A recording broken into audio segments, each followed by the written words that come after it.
I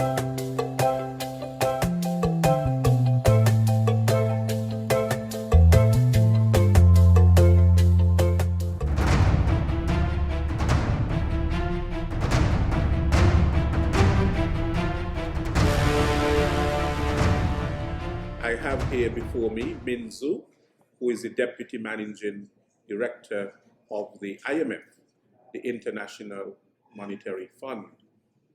And he's here basically to tell us a little bit about the IMF, what the IMF does, a little bit about their policies and their programs, and how many member countries the IMF has.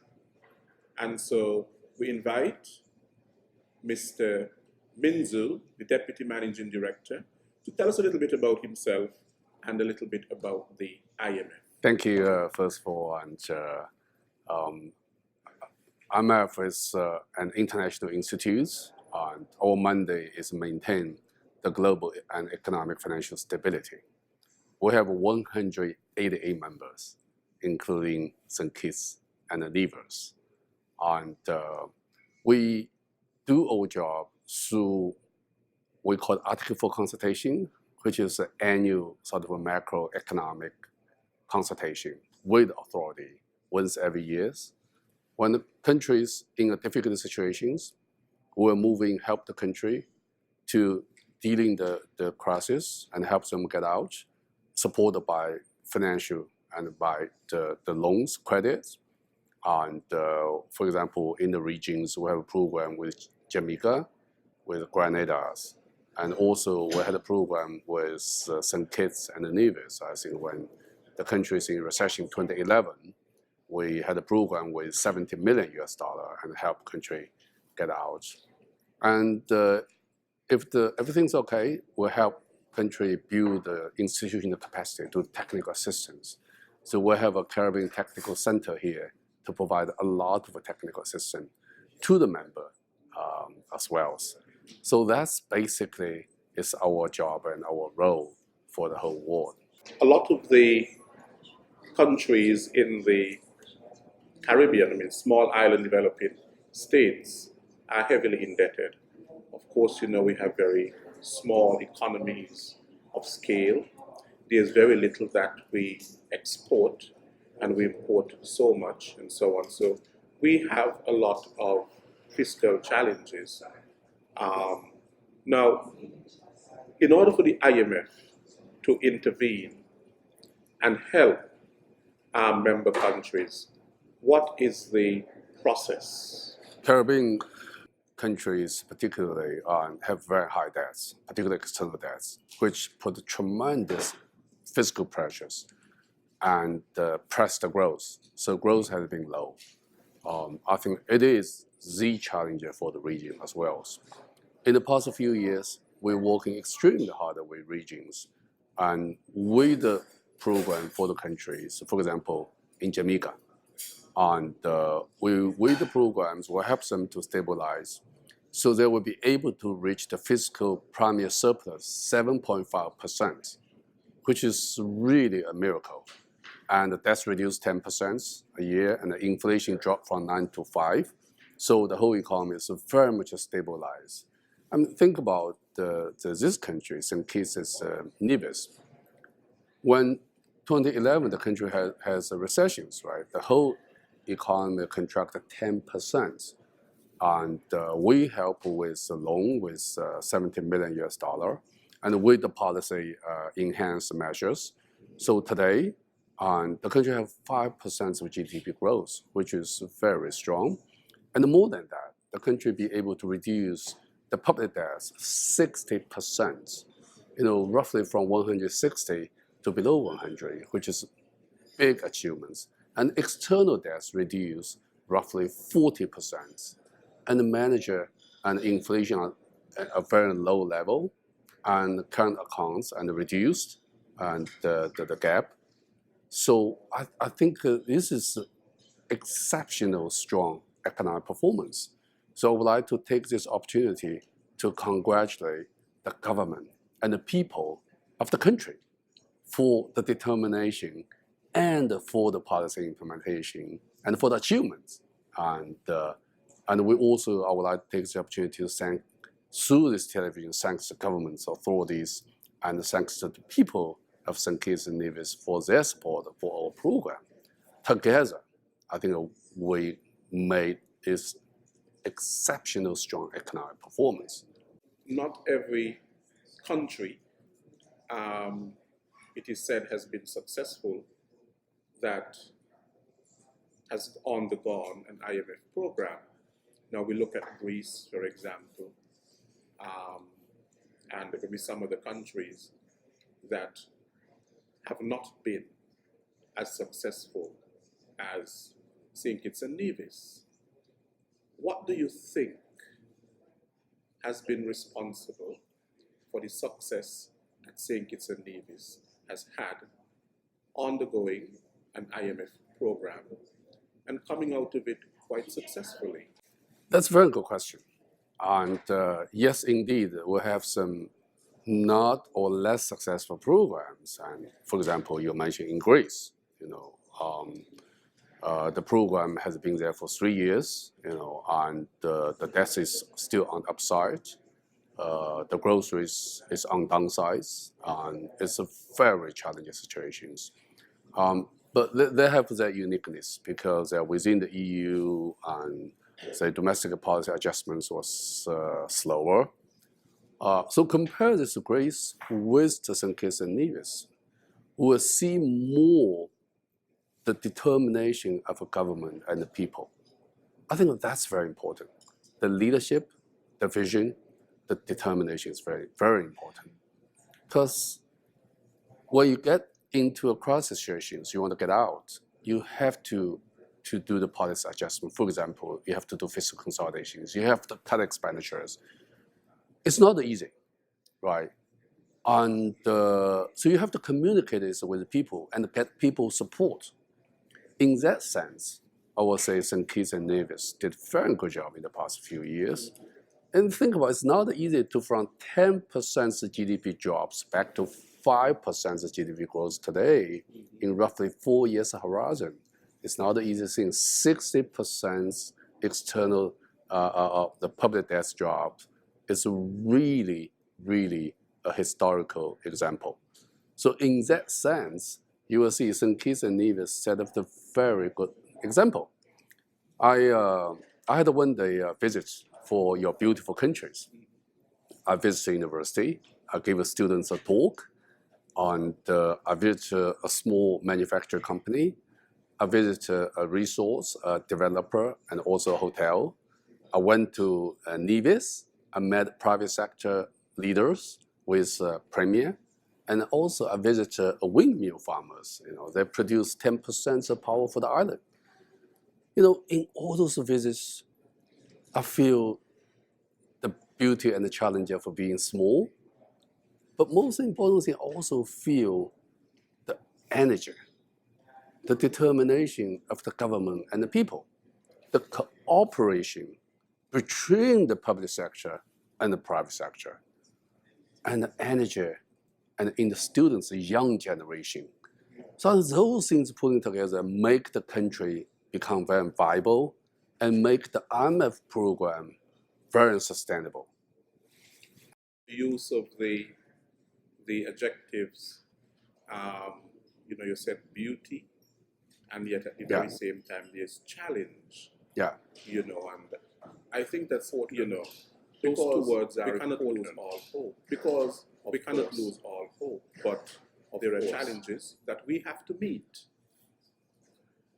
It has been said that sometimes, we are highly indebted as small island developing states because our governments somehow are fiscally reckless.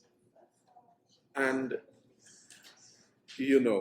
that is responsible for some of the high debt that we have. It's not only, when we get hurricanes and so on that can set the country back fiscally. For example, in Dominica, that they were just ravaged by Erica, tropical storm.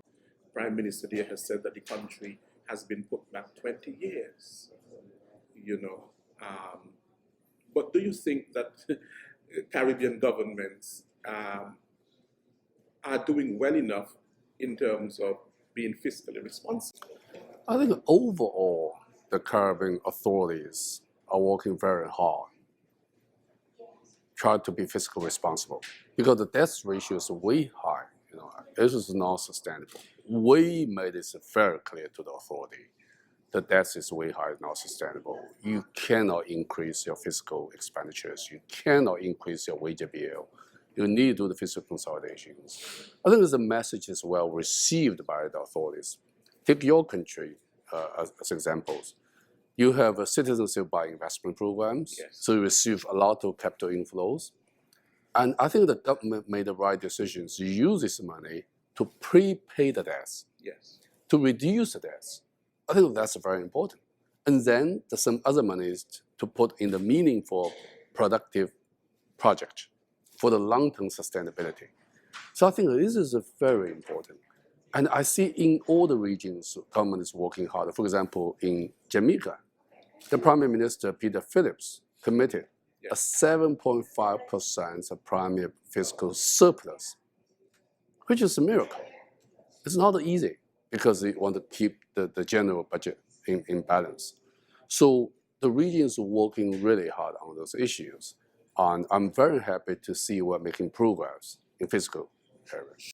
Sure, it is said that the IMF only comes in when there's a problem. That's not true. And tell me what is not true about That's not true. You know, we are not only coming when there's a crisis. Yes, in crisis we're coming with money. But in peacetime, there's no crisis. We also come in with policy dialogue. I think this is very important, the professional. So the reason we have this forum, we hold these forums in the annual base. So it's become very important open dialogue platforms to have a policy dialogue with authorities, not necessarily talk about crisis management, but talk about what is the prudent policy we need to maintain the growth and supply growth. And more importantly, we do a lot of technical assistance. Yeah. And on the fiscal side, on the financial sectors, we spent 2 years with ECCB and working on the banking resolution mechanisms and the financial sector restrictions. So we do many things, and in addition to the crisis management. Well, that is quite refreshing to hear, because there are many critics who view it that way. Now, the other question basically has to do with the poor and the vulnerable. It is often said that with the IMF coming in, of course, they want to streamline, government expenditure, and so that government basically can have more revenue in its coffers. And so in order to do that, what happens is that you have increased taxation, you have the streamlining of some social services and things like that, and that the poor are basically at a disadvantage more than others within these vulnerable economies. And so does the IMF really look at safety nets in terms of, how can the poor be protected? Yes, we do. We really care very much the poor. When the country have fiscal instabilities, obviously, re-establish the fiscal principle is very important. So we do require the fiscal consolidation, which is the common case. But meanwhile, we put a lot of measures on the social protection, particularly protect the poor. Let me give you some samples. In Africa, we did a study. What we found is in our program country, compared with a peer group who have no programs, our program country's social expenditures is 1% of GDP high than the non-program countries. And anytime we ask for the fiscal disciplines, we ask the government to particularly pay attention on the poor and the vulnerable. I think this has become our standard policy. Is also very important. And then for the poorest countries, we made a commitment in the Addis in the financing for development conference just a month ago. And we decided to not only enhance our policy dialogue, but also lift the 50% access for our credit line for the poorest country. And also, we determined to keep the interest rates zero in the foreseeable futures. So we are working hard to help the low-income country and to protect the poorest and the vulnerable. Would you say that this is a new phase of the IMF? It is a new phase of IMF. IMF always try to adapt the changing environment. I think that's the very important feature. In the past 7 years, IMF changes a lot. For example, in 70s, when dollar out of the gold standards, it's a big change, right? So IMF adapted. In Asia financial crisis, it's also new things. IMF adapted. So today, with the global financial situations and also with the low-income country development issues, once again, IMF adapted the change. So that's the reason IMF have the Okay, the question strengths. coming out of that is, could you tell us a little bit more about in what consists your structural adjustment programs, and basically how you go about your reviews to see really how a country is progressing on your program? The current today, given everywhere is lack of aggregate demand, the supply side policy is very important, particularly structural reform. In structural reforms, we mean many, many different things. In many low-income countries, that means improve the business environments, the labor market reform. In advanced economy, in US probably mean pension reform. So structure reform, in general, just say, if you have structure issues, you have to solve those issues and let the market play the role, enhance the competitiveness. The whole purpose for structural reform is enhance competitiveness. And this is the key issue for the region. I think the region need to move forward the key issues and need to improve and enhance competitiveness. So structural reform is very important. Structural reform is a very positive thing. It's not only thing you talk about, sort of fiscal consolidation, all those things. And the labor market reform and the other improve the business environments, which is very much what I heard from private sectors as well. Yeah. Well, Minzu, thank you very much for giving this interview. I think it has enlightened us a little bit more about the IMF. Thank you. And we wish you all the best. Thank you very much. Thank you. Yeah, also I would like to take this opportunity to thank the people in the St. Kitts and Nevis for their warm hospitality to me, to IMF, and to all the delegates to the conference. And we very much enjoy this beautiful country. Thank you.